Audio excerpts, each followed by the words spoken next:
Ladies and gentlemen, please join me in welcoming the great Ann Patchett. Hi. Man, thank you all for coming out. After that weird piece in the Post this morning, I wasn't expecting, I just really wasn't expecting to see anyone here today. I would like to say that I normally don't look like this. I just came from doing a little segment on the NewsHour, which they promised once there was peace on Earth, they would actually run. So I have enough makeup on right now that if you wanted to scratch your initials in my cheek, you could do so without hurting me. I love this store, and I love this city, and I'm always so happy to be here.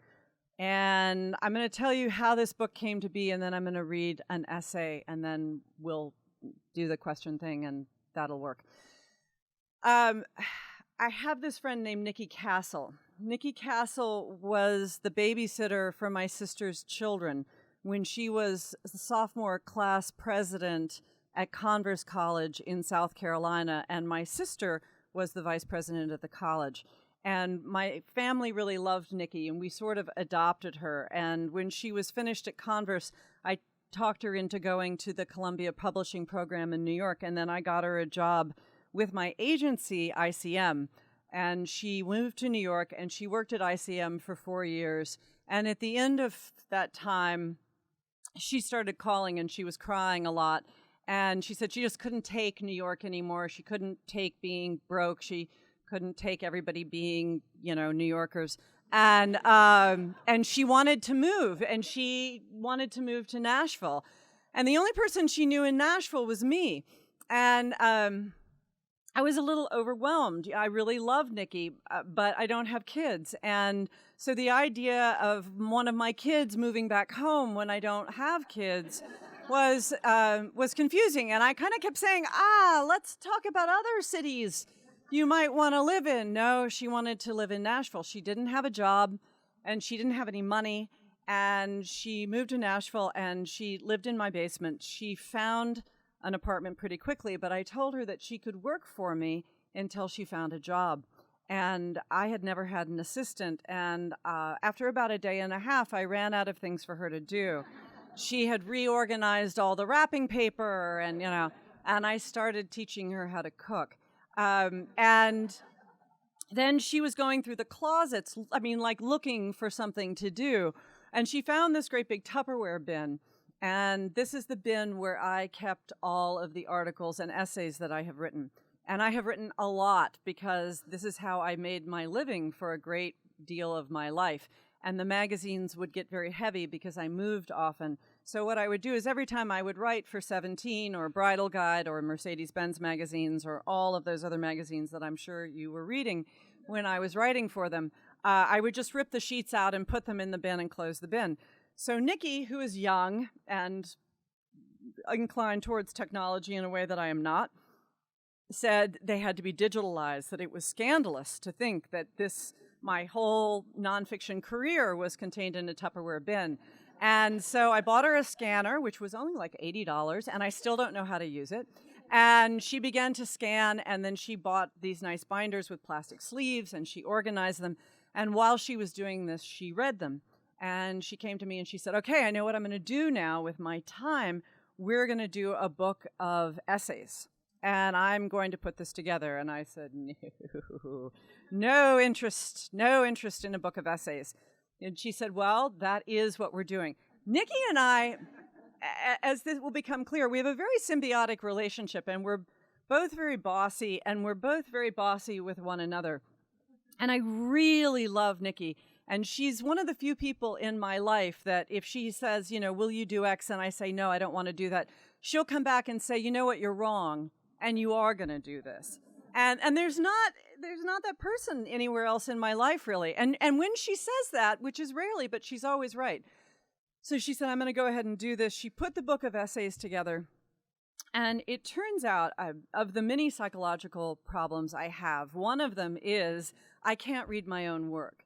I've never read any of my books. And the reason, and that's true, I think, of a lot of authors. You have to read your book so many times.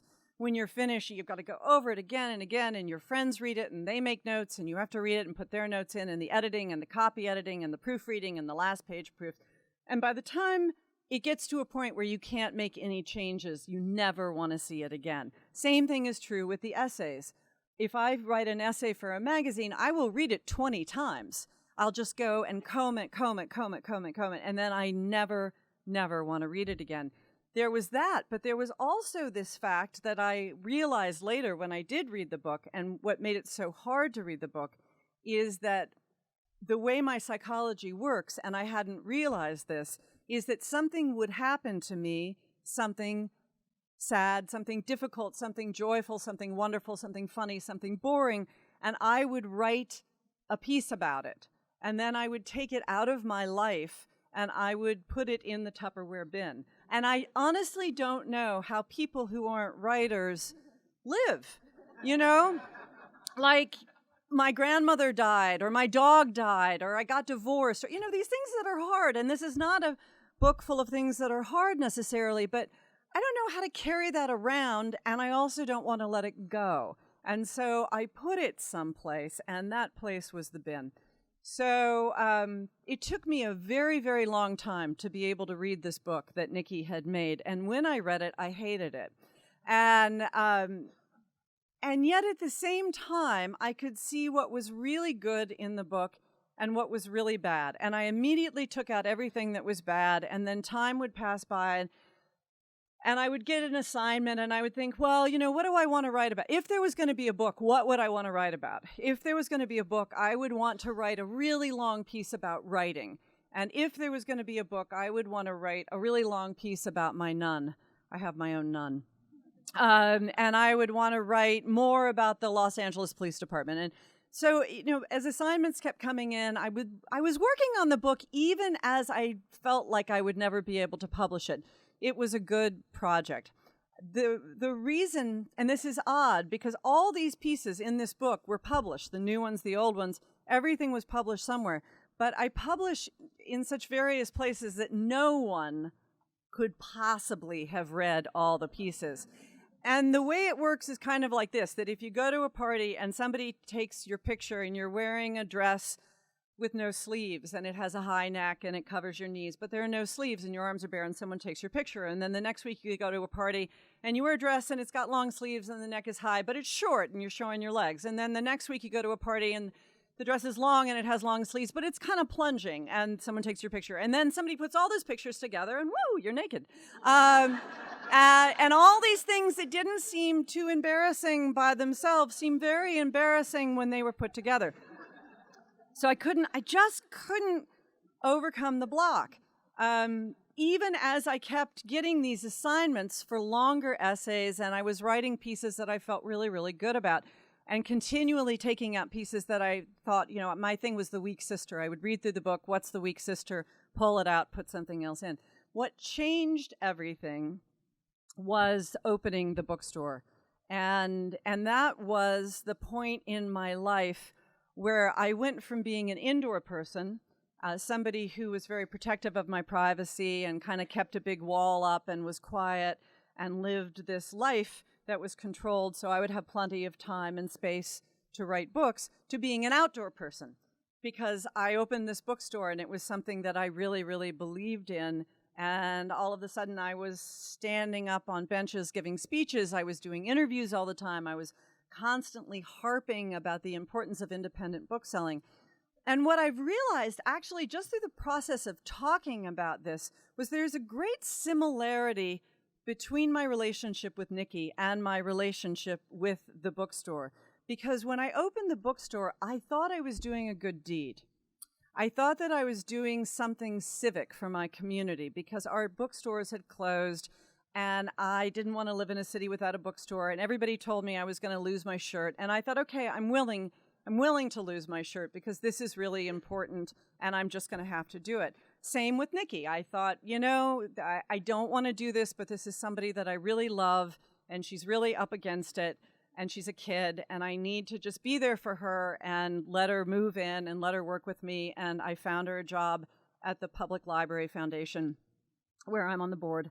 And and then to make all of Nikki's dreams come true, I opened a bookstore, and now she is our events and marketing director. And here's the joke, that Nikki gave me this book, and there's no way in the world I ever would have done this without her thinking of it, without her starting it, and without her going along behind me like one of those Australian cattle dogs, biting my ankle, going, go, go, go, go. You're going to do this. You don't have any choice. I'm telling you, you have to do this. And she was really right, because I have to say, I'm really proud of this book. And I'm really proud of the bookstore. And it didn't turn out to be a great civic gesture. It turned out to be something that I love. Now, there's something that I forgot to ask you about that I need before I start. We'll never be able to get it unless we pass it over our heads. Copies, do you have The Day at the Beach and the All of It? Did you get those copies? I had asked Jane Byrne to order copies of all. Anyway, if it happens that they can be, yes, there's does anybody have a copy of the All of It? The All of It? Okay. You know what? I can talk about it without showing it to you. Yeah, right. There's a point, madam. Hang on, you will have to wonder no more. Okay, so I'm going to read the feel-good article of the year called The Bookstore Strikes Back. When I opened the store, it was hysterical to me that sort of like everybody I'd ever written for called me up and said, would you write a piece about the bookstore? And I was like, no. Thank you very much. I'm going to write my piece about the bookstore for The Atlantic, and it's going to be really big and on my terms. So here it is. And this isn't the really big version. I trimmed it down, so don't be frightened. In late February of 2012, I am in my basement, which is really a very nice part of the house, not done justice by the word basement. For purposes of this story, let's call it the Parnassus Fulfillment Center. I have hauled 533 boxed-up hardback copies of my latest novel, State of Wonder, from Parnassus, the bookstore I co-own in Nashville, into my car and driven them across town, 3 trips there and 3 trips back. Okay, friends, you can't read along. It really freaks me out. Okay, because I screw things up and I'm thinking they know what I'm skipping. Okay, all right, sorry. I should have said that in advance. I did the audiobook, so I can read it to you without mistakes later. Then lug them down here to the Parnassus Fulfillment Center. You can text, you can talk on the phone while I read. Just can't read my book. Along with the hardbacks, I've brought in countless paperback copies of my backlist as well. I sign all these books and I stack them up on one enormous and extremely sturdy table, and then I call for backup. Nikki and Patrick from the store, my friend Judy, my mother. We form an assembly line, taking orders off the bookstore's website, addressing mailing labels, writing tiny little notes to tuck inside the signed copies, and then bubble wrapping and taping and packing them all up to mail. We get a rhythm going. We have a system, and it's pretty smooth, except for removing orders from the website. What I don't understand is that no matter how many orders I delete from the list does not get smaller. We are all work and no progress, and I'm sure that something has gone seriously wrong. After all, we've only had this website for a week, and who's to say that we know what we're doing? We know what we're doing, Nikki says. And Patrick, who set the website up in the first place, confirms this. They explained to me that the reason the list isn't getting any shorter is that the orders are still coming in.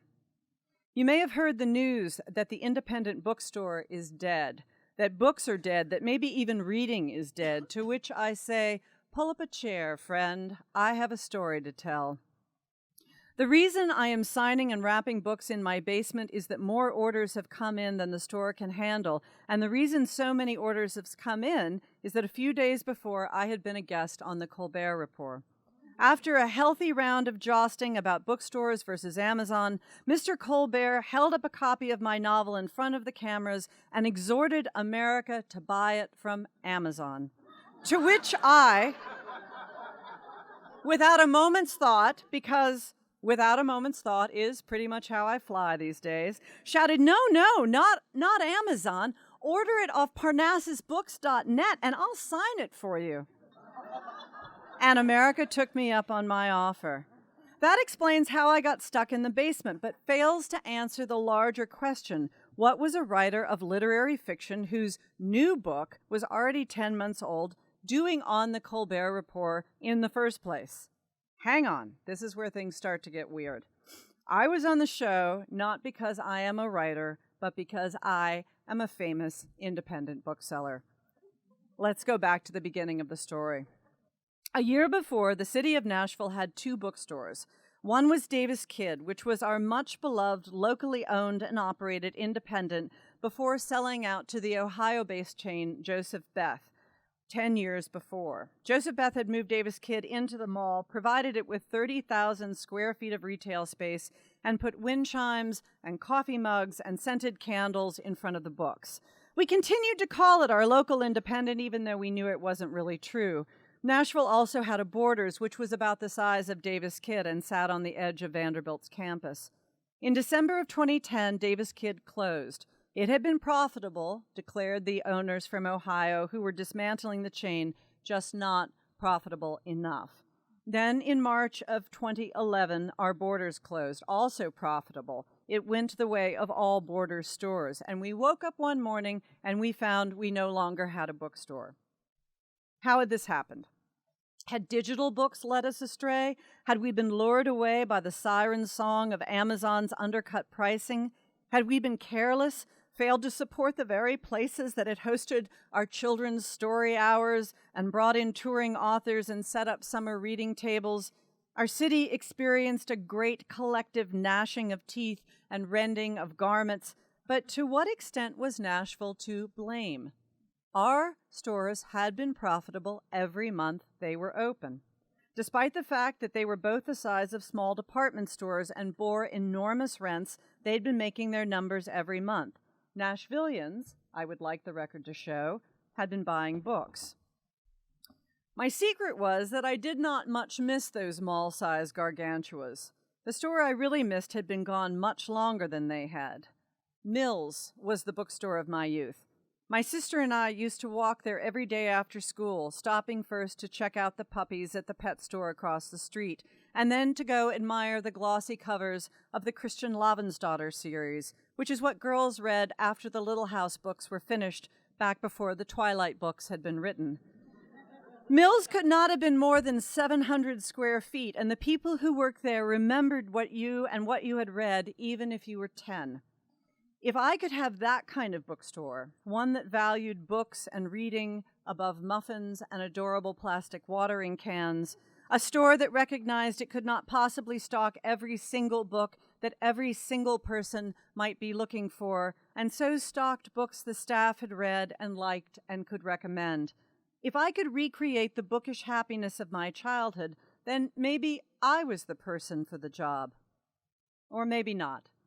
I wanted to go into retail about as much as I wanted to go into the Army. You're like a really good cook who thinks she should open a restaurant, my friend Steve Turner told me over dinner. I had gone to Steve for advice because he has a particular knack for starting businesses, which has led to his knack for making money. He was trying to talk me down from the ledge. Anyway, you already have a job. Oh, I wasn't thinking of working in the bookstore, I said. He shook his head. Don't ever think you can start a business and just turn it over to someone else. It never works. In truth, I left that dinner feeling relieved. I'd been to the Oracle, and the Oracle had told me that mine was a bad idea, which must have been what I wanted to hear.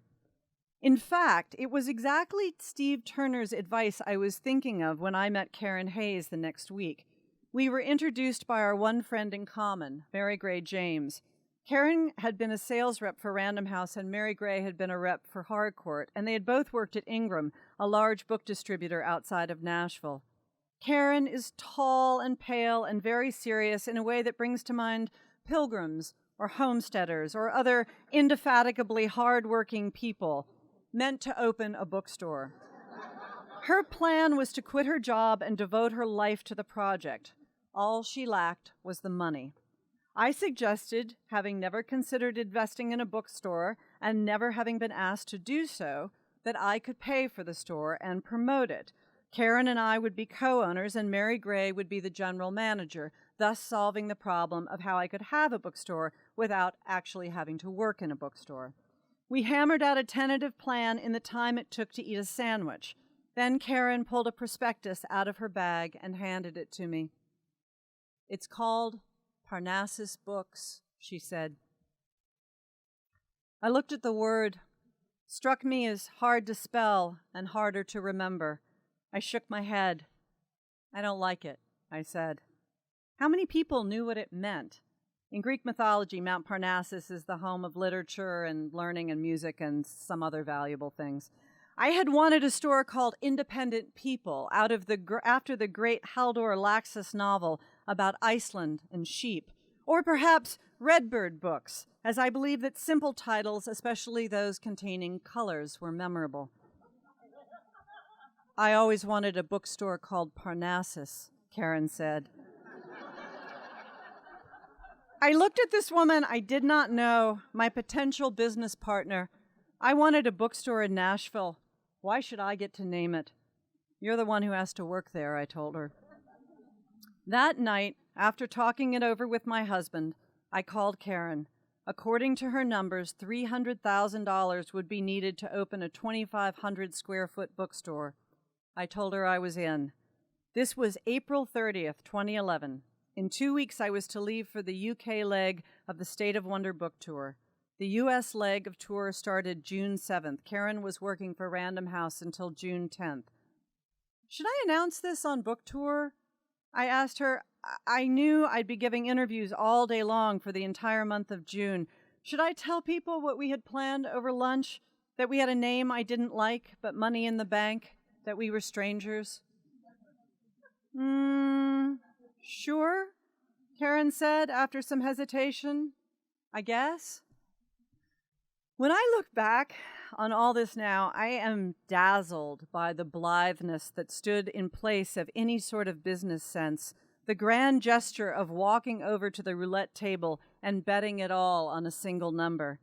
Anyone I mentioned this plan to was quick to remind me that books were dead, that in 2 years, and our 2-year anniversary is in 3 days, I have no idea where 2 years came from, but that figure was consistently thrown at me. Books would no longer exist, much less bookstores, and that I might as well be selling 8-track tapes and typewriters. But somehow all the naysaying never lodged itself in my brain. I could see it working as clearly as I could see me standing beside my sister in Mills. I was a writer, after all, and my books sold pretty well. I spoke to crowds of enthusiastic readers all over the country, and those readers were my proof. Moreover, I was partnering with Karen Hayes, who wore the steely determination of a woman who could clear a field and plant it herself, and Mary Gray, my dear friend, who'd already opened a bookstore. Moreover, our 2 giant departed bookstores had been profitable every month. And there was the roulette ball bouncing up again and again until finally coming to land on the number I had chosen. So without anything like an opening date, I left for book tour, and on the first day in D.C., on the Diane Rehm show, I announced that I, along with my partner Karen Hayes, would be opening an independent bookstore in Nashville. I was vague on every detail, but when asked the name, I managed to say the word Parnassus. While I was flying from city to city, Karen was driving around the South in a U-Haul, buying up shelving at rock-bottom prices from various border stores that were liquidating. I had written one check before I left for $150,000. I kept asking her if she needed more money. No, she didn't need more money. At the end of the summer, we settled on a former tanning salon a few doors down from a donut shop and a nail emporium. Unlike the property managers we'd encountered earlier, the one responsible for this location was a business-savvy Buddhist who felt a bookstore would lend class to his L-shaped strip mall, and to this end was willing to foot the bill to have the tile floors chipped out. The tanning beds were carted away, but the sign stayed over the door for a ridiculously long time. Tan 2000. Actually, all of my friends said we should just call the store Ann 2000. I went to Australia on yet another leg of tour, leaving all the work on Karen's head. The word had spread to the Southern Hemisphere. In Australia, all anyone wanted to talk about was the bookstore. Journalists were calling from Germany and India wanting to talk about the bookstore. Every interview started off the same way. Hadn't I heard the news? Had no one thought to tell me? Bookstores were dead. Then one by one, the interviewers recounted the details of their own favorite stores. And I listened. They told me, confidentially and off the record, that they thought I might just succeed. I was starting to understand the role that interviews would play in that success. In my 30s, I had paid the rent by writing for fashion magazines. I found Elle to be the most baffling because its editors insisted on identifying trends. Since most fashion magazines closed 3 months before they hit the newsstands, identifying a trend, especially from Nashville, required an act of near clairvoyance. Eventually, I realized what everyone in fashion already knew. Trend is what you call a trend. This spring in Paris, fashionistas will wear fishbowls on their foreheads. In my room in Australia, this insight came back to me more as a vision than a memory. The small independent bookstore is coming back, I told reporters in Berlin and Bangladesh. It's part of a trend.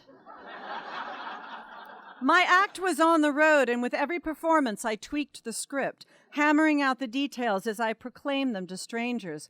All things happen in a cycle, I explained. The little bookstore succeeded, and then it grew into a bigger bookstore. Seeing the potential for profit, the superstore chains rose up and crushed the independents. Then Amazon rose up and crushed the superstore chains. Now that we could order any book at any hour without having to leave the screen in front of us, we realized what we had lost. Our community center, the human interaction, the recommendation of a smart reader rather than a computer algorithm telling us what other shoppers had bought. I promised whomever was listening that from those very ashes, the small, independent bookstore would rise again. Say it enough times, and it will be true. Build it, and they will come. In Melbourne, I gave a reading with Jonathan Franzen. I asked him if he would come to the bookstore. Sure, he said. I'd like to do that. Down in the Antipodes, my mind began to flip through my Rolodex. I know a lot of writers. Meanwhile, back in Nashville, Karen and Mary Gray hired a staff and they washed the warehouse Borders bookshelves again and again while they waited for the paint to dry and the new flooring to arrive. In a burst of optimism, we had hoped to open on October 1st. Lights were still missing when we finally did open on November 15th. We'd forgotten to get cash for the cash register, and I ran to the bank with my checkbook, which was actually hysterical. I went to my bank, and I was like, how many quarters do you need to open a business? I don't know. That morning, the New York Times ran a story about the opening of Parnassus, along with a photo of me on page A1. Imagine a group of highly paid consultants crowded into the offices of my publisher, HarperCollins. Their job is to try and figure out how to get a picture of a literary novelist, me, on the front page of the New York Times. She could kill someone, one consultant suggests. The other consultants shake their head. It would have to be someone very famous. She could hijack a bus, or she could restructure the New York public school system. They sigh. It would not be enough. They run down a list of crimes and stunts and heroically good deeds, but none of them are page one material. I can promise you this. If kept in that room for all eternity, they would not have landed on the idea that opening a 2,500 square foot bookstore in Nashville would do the trick. The bookstore that does, in fact, open in Nashville is so beautiful I can't even make sense of it. While I have spent the summer talking, Karen has taken her dreams out of the air.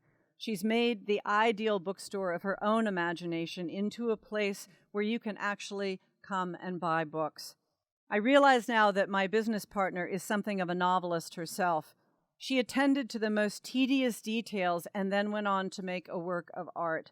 Through every color choice, every cabinet, every twinkling hanging star, she has conjured a world that was worth inexpressibly more than the sum of its dazzling parts.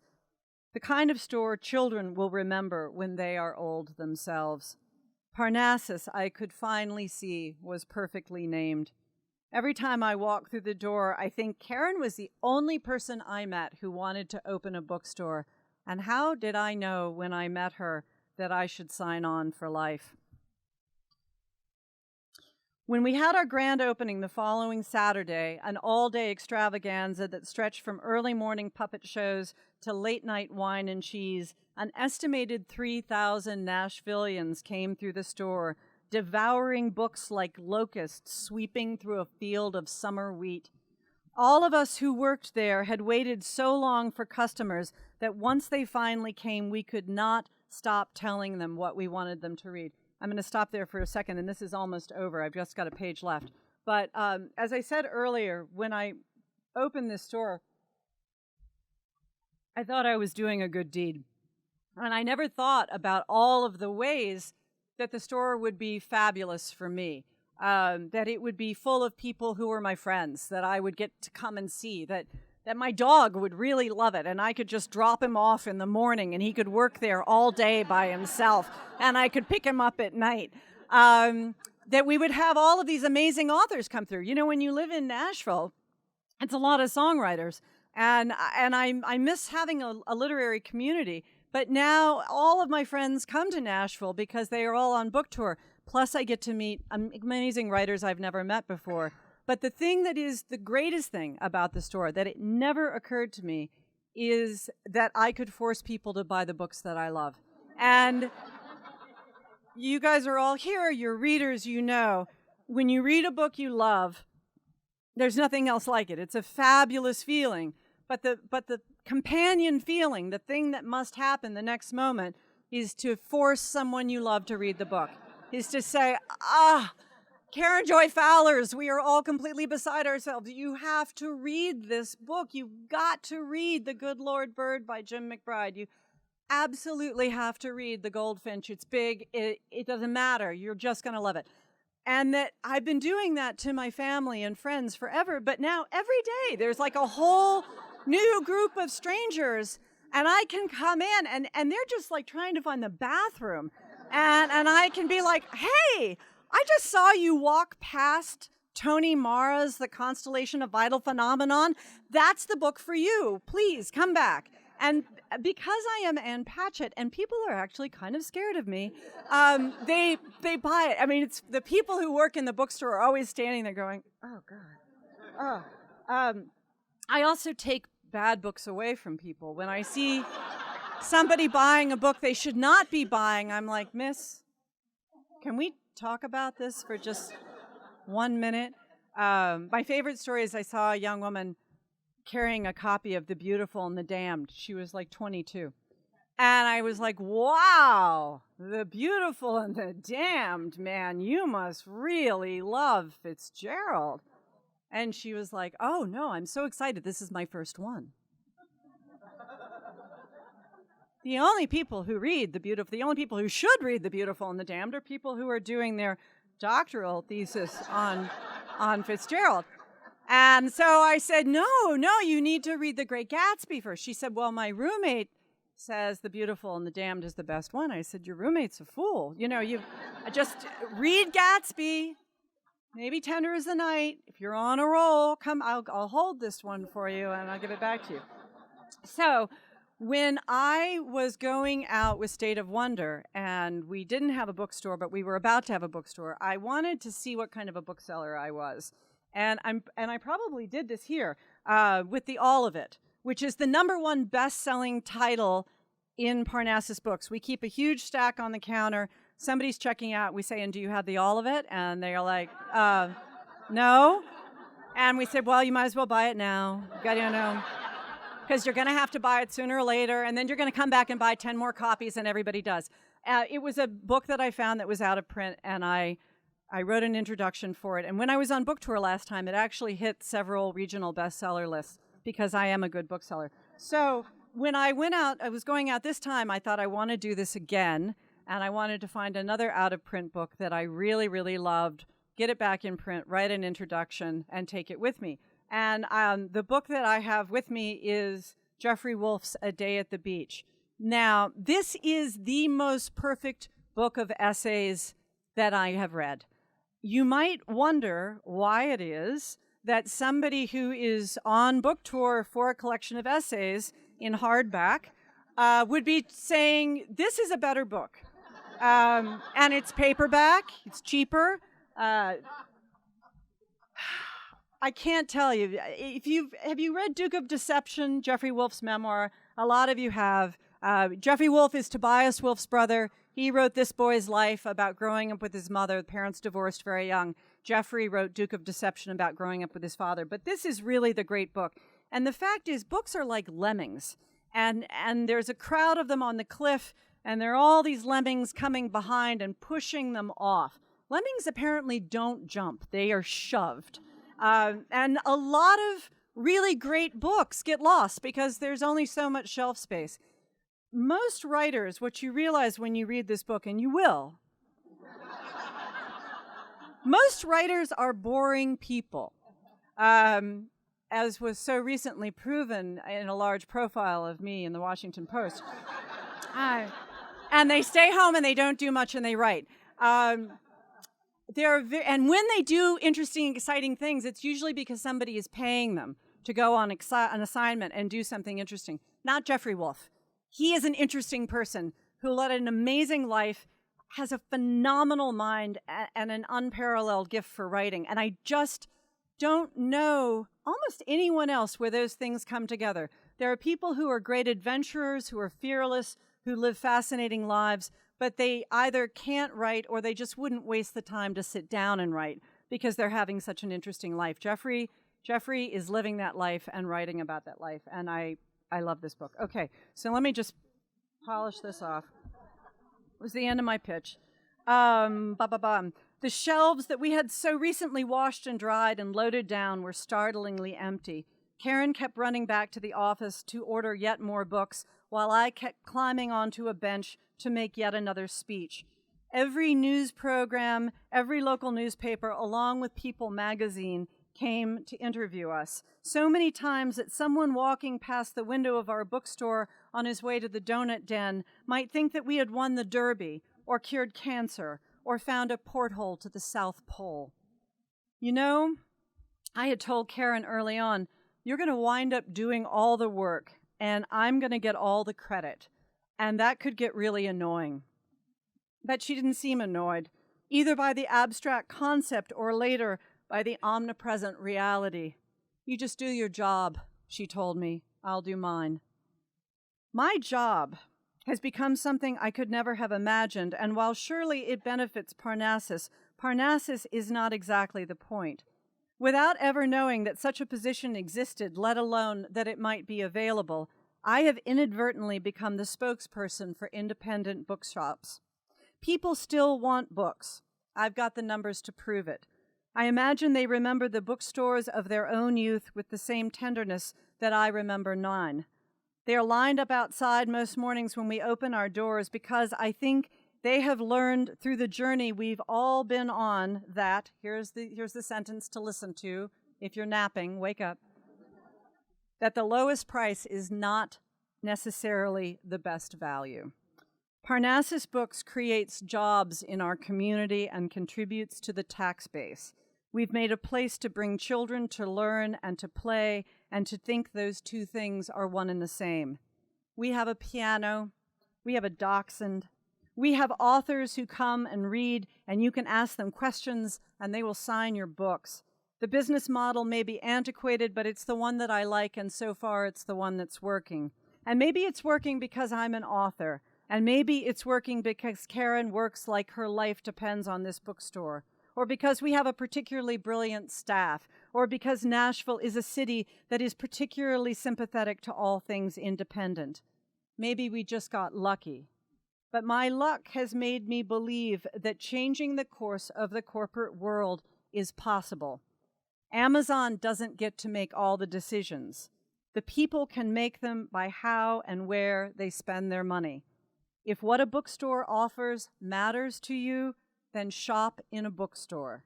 If you feel the experience of reading is valuable, read a book. This is how we change the world. We grab hold of it. We change ourselves. Thank you.